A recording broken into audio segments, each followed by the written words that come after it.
Something was calling me. I grew up in the church, every Sunday. My grandmother would dress me in white gloves and patent leather shoes. I sat beside her on the pew, watching the light stream through stained glass and listening to the pastor thunder from the pulpit like he was splitting the sky. But after Grandma passed, the sanctuary felt empty. The words washed over me like rain on pavement, loud, but never sinking in. I prayed, I sang, I shouted, hallelujahs, but nothing answered me back. The grief hollowed me out. I started having these dreams, not the kind you wake up from and forget by breakfast. These were heavy, like messages carved into my bones. In one, I stood at a crossroads beneath a black sky, surrounded by trees that whispered in a language I couldn't quite understand. There was a man with a top hat and cane, leaning against a gate. He smiled without smiling, just stood there waiting. Every time I stepped forward, I'd wake up. I told no one, not at first, not even my mother, who still clutched her Bible like it was the last rope out of the fire.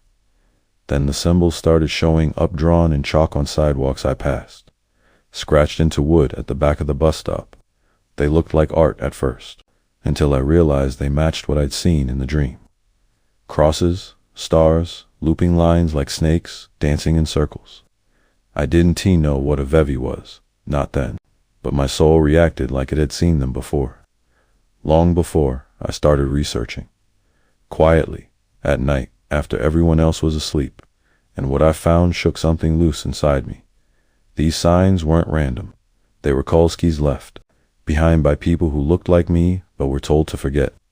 Spirits called Loa, ancestors who didn't die but waited. Gods and goddesses from Africa who had followed us in chains, hidden behind saints' faces and church candles, quietly enduring, in shadows. And the man in my dream, his name was Papa Legba, keeper of the crossroads, opener of doors, messenger between the worlds. They said nothing could move without his blessing. Maybe that's what I needed, not another sermon. But a key. Church taught me to fear anything outside its walls. But grief taught me that pain doesn't always respond to praise songs. Sometimes you need silence, bones, and smoke. Sometimes you need the ones who walked before you, not just the ones who preach above you. I'm not saying I stopped believing in God. I'm saying I stopped believing he was only in one place.